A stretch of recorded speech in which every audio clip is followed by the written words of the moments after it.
Hello everybody, good morning. This is Mike. It's been a while since I've posted anything on my channel, but I've had quite a bit of things I've been doing here recently, so I figured I'd do an update and show you what's going on. So my latest project is I wanted to build a separate little workshop to kind of move all the tools and my lawnmower and stuff like that out of the garage, the primary garage, and move it into a workshop. So the best way to do that, right, is kind of plan for a separate area, and kind of go through the whole process of foundation, finding the right size, the right deal, right, for the package to build the workshop. So kind of want to go through all that for you guys. So you can see here, I started with location, right? So I wanted to kind of find a good location on my property. There are certain restrictions here, right? We have to be like 40 feet away from the property line. We have to be so many feet from the house. There's other HOA requirements where the workshop has to have the same roof color, same exterior color as the house. So all those things to consider. I wanted to go with a concrete foundation versus a kind of a raised block wood foundation. So I went through that, and I'll show you all that. I want to show you kind of also, right, is how do you get down to the workshop, right? And so I have a lot that has a pretty good decline elevation drop from the front to the back. So had to consider, right, putting in a driveway or a road for my lawnmower to drive on, and kind of an easy access, low maintenance to kind of keep grass growing up through my pathway. But I started with we have a pretty sizable drop, and a lot of water comes through here. So the first thing I wanted to consider was, how do I divert a lot of the water coming down this area? So kind of put a whole drainage area here. It's a lot of it's buried now, but I got a corrugated pipe that is kind of hidden here, and all this water kind of funnels into this channel, and it all goes down the side through a corrugated pipe exit, and this rocks kind of break up the water. No matter how much it rains or how much it pours, that water comes down here and it breaks up and falls down into this trench, and then avoids going into the gravel area, so I don't get any washout. Started with that. So considering, kind of the drainage considerations. And then I pretty much put down weed barrier and planned out my entire driveway. So I started actually with about a 4-foot wide. And then as I started to drive my tractor up and down on it, I widened it. So it's probably about 6 or 7 feet wide now. But it gives you plenty of area. And all this is 1-inch clean gravel that I actually had delivered to the top of my cul-de-sac, and had to actually shovel and use my wagon on my tractor to bring all this down here and spread it. So that was a project in itself. I think I did 16 or 17 cubic yards of gravel. So that was obviously a big lift. But I definitely, so the corrugated pipe starts here and it goes all the way down. And I'll show you what it exits. But so I got a nice big wide driveway here. Kind of used a bunch of, there's abundance of rocks here in Missouri. So I like to line all the pathways with rocks as I dig them up or find them. But you can see I have a pretty long driveway here. Not wide enough for a car, but wide enough for my tractor or my lawnmower or wheelbarrow, whatever I'm doing through here. You can see the corrugated pipe goes down here to the left, and then that exits over here to the left. And I'm eventually, as I keep digging up more dirt and stuff, I'm going to eventually bury it all so you won't see it. But kind of exit there, and it works its way down the hill to the left. But my driveway here continues around. Try to be conscious of the elevation drop. But it works around here. And then I wanted a pretty big parking pad or a pull around pad, because I'm always using my accessories on my lawnmower, like my wagon and spreader and stuff. So kind of need to pull up and then circle back around and back it up. So I have a pretty big area of gravel from my parking pad here. You can see I have extra gravel left over from my last order, but it's always good to have extra. You can see I have a pretty wide area just around the workshop. And then I also wanted just kind of easier way to go from the workshop and avoid going up the driveway to kind of work my way back over to the house or to the yard. So kind of worked another path that way. Once again, lining it with rocks, and then I'm working on a kind of a backward or a back exit or entry into the back side of the workshop. So once again, I had a bunch of extra gravel from my order, so I kind of continued down this way, and I'm going to have a path that goes around and to the back. But let me kind of talk about the workshop itself. So let's go over here.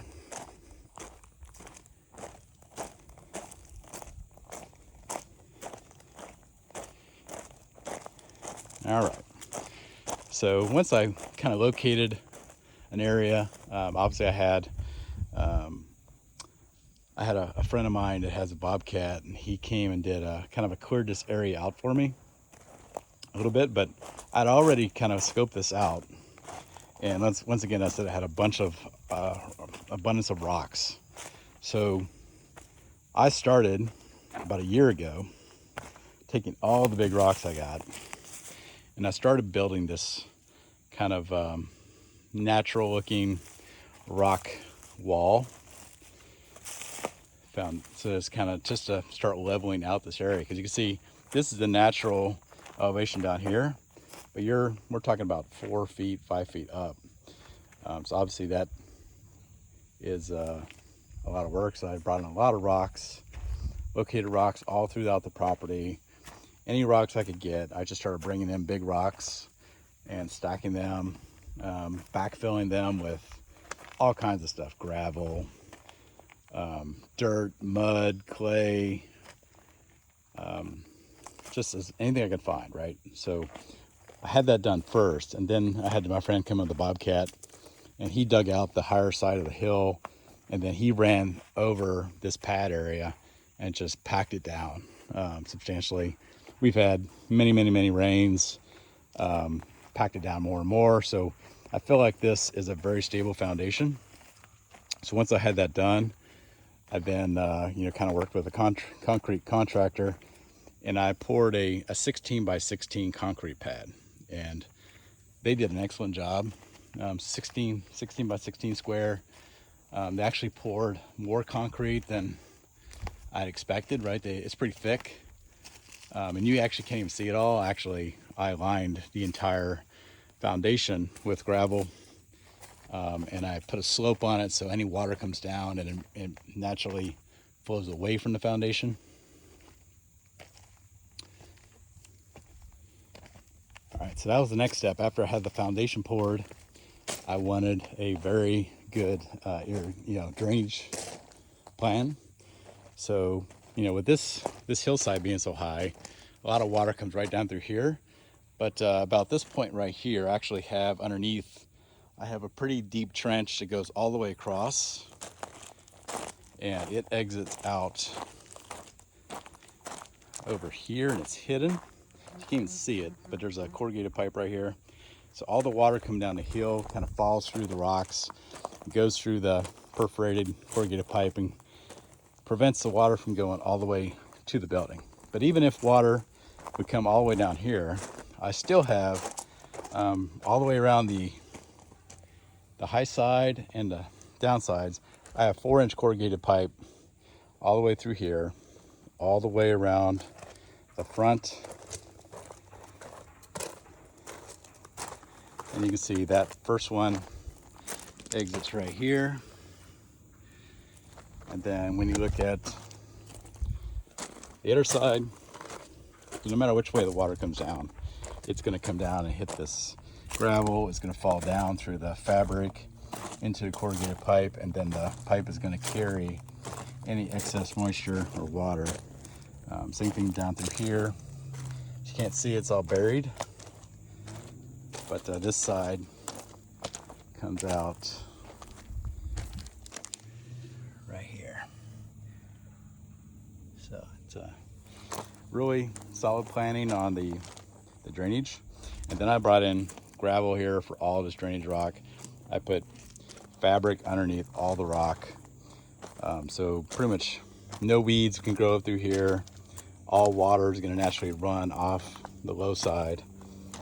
And that is, you know, kind of all the pre-planning you need to do when you think about the foundation of your workshop.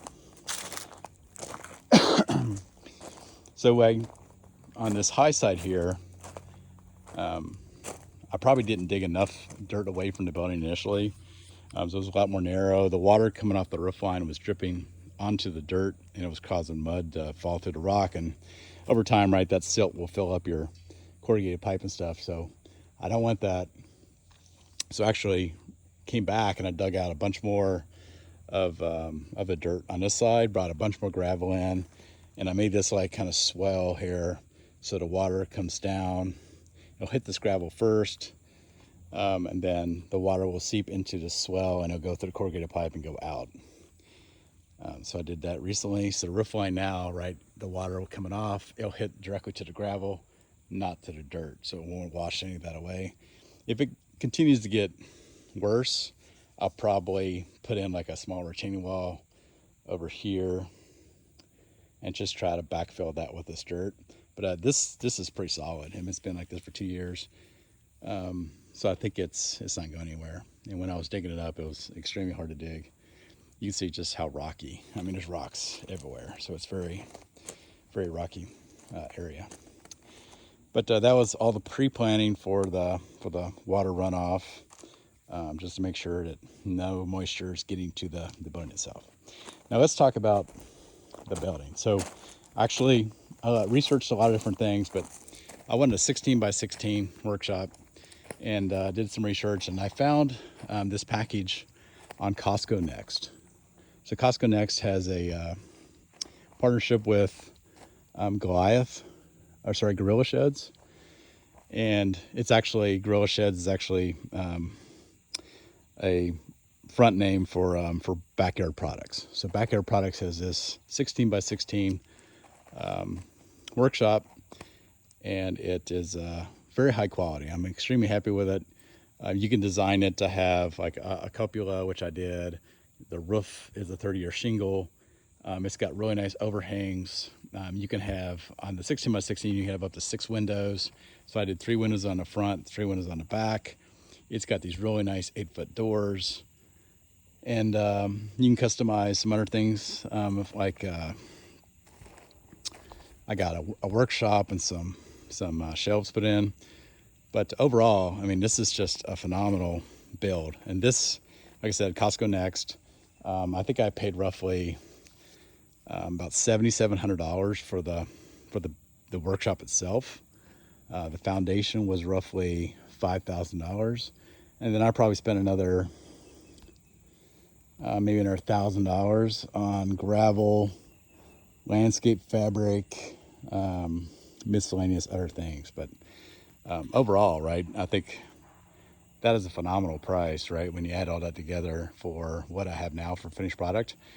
The shed or the workshop does come pre-primed.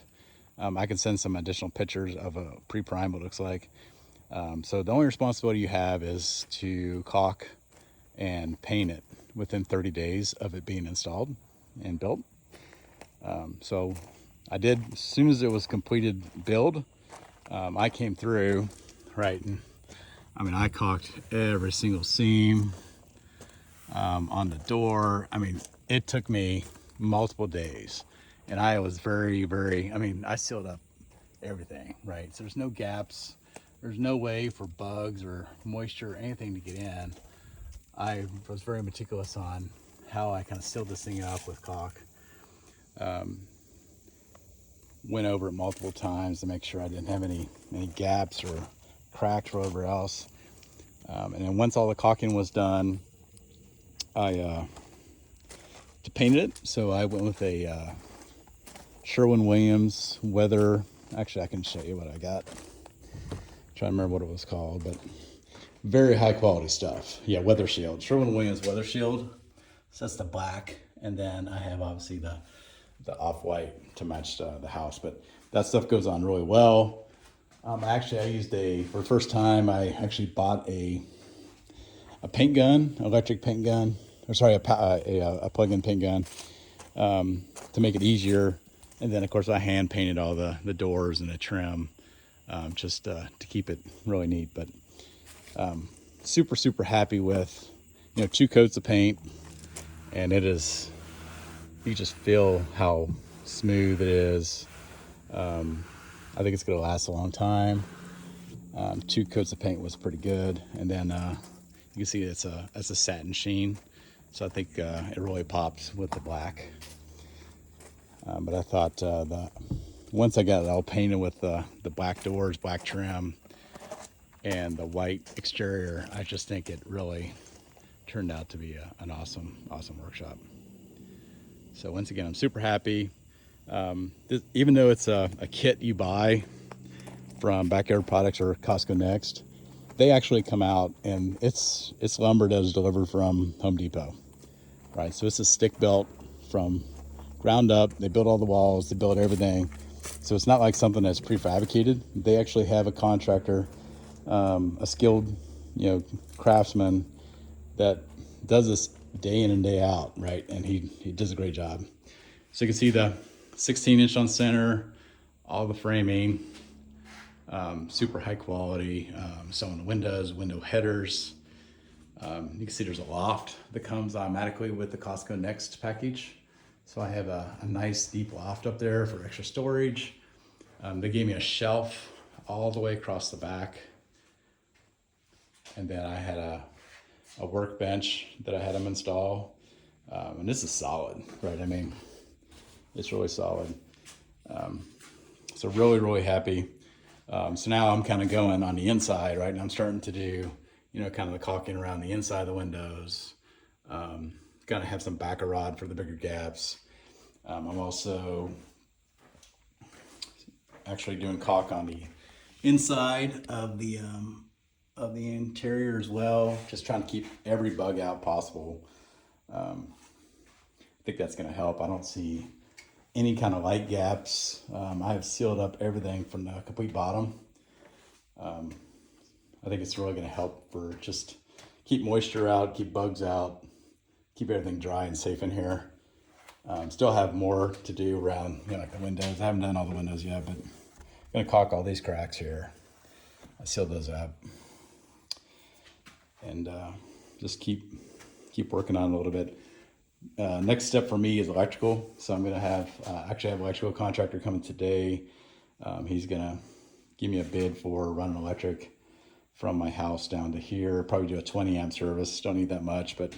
And then once I get it brought into the shed, I'll do my own wiring, put a couple, 18-inch outlets, maybe an exterior light on the outside, and then a couple of lights here at the top. But once again, I said I'm super pleased with the quality of the workshop. Still need to do a bunch of other work, right? I'm gonna take 2x4s, right, and make, kind of little shelves everywhere so I can put like cans of paint or tools, whatever else. I'm going to put up some racks and stuff, right, so I can hang my tools. Right now I have my tools just in the corner. So everything's disorganized and a mess as I've been moving stuff around. But the biggest goal was to get my lawnmower in here. And I already got my wagon in here. I got my push mower, my fertilizers, chainsaw, right? All this stuff was in my primary garage. So big ladder, other smaller ladders, kind of my snow blade, my mulching system or leaf collection system for the mower. That takes up a ton of space, right? So I think to be able to get all this stuff out of the main garage and into here, and still have plenty of space left over once I get it organized, it's gonna be nice. So really it's just a good place to come down here. And if I'm doing a wood project or I'm building something, I can come down here and work and not kind of cause a bunch of noise and make a big mess in the primary residence. So another thing that you know, I was also working on, right, is kind of sealing up the exterior, these double doors.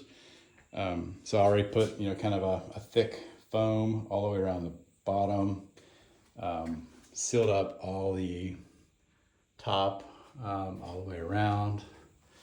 They got a latch here, a locking latch at the top. They put a locking latch into the concrete down there. Like I said, I put like a seal all the way down through here. Then I got, you know, foam all along the top here. Really does seal up pretty tight. There's still a couple gaps we're working on, but just really want to keep the mice, field mice, spiders and stuff like that out of here. Keep it dry. I would say the one thing maybe I was not so impressed with is the locking mechanism. It's very simple, right? So it just kind of goes over here. They only had it to where it was locking to here, so I added this extra block to give it more strength. But I am going to include or add a pretty large latch that will have a padlock. That's a pretty big security installation piece, so I'm going to add that here. Coming up next, I do have an extra couple of like door latches. Maybe if I need to make the outside fit a little tighter once it's closed from the outside.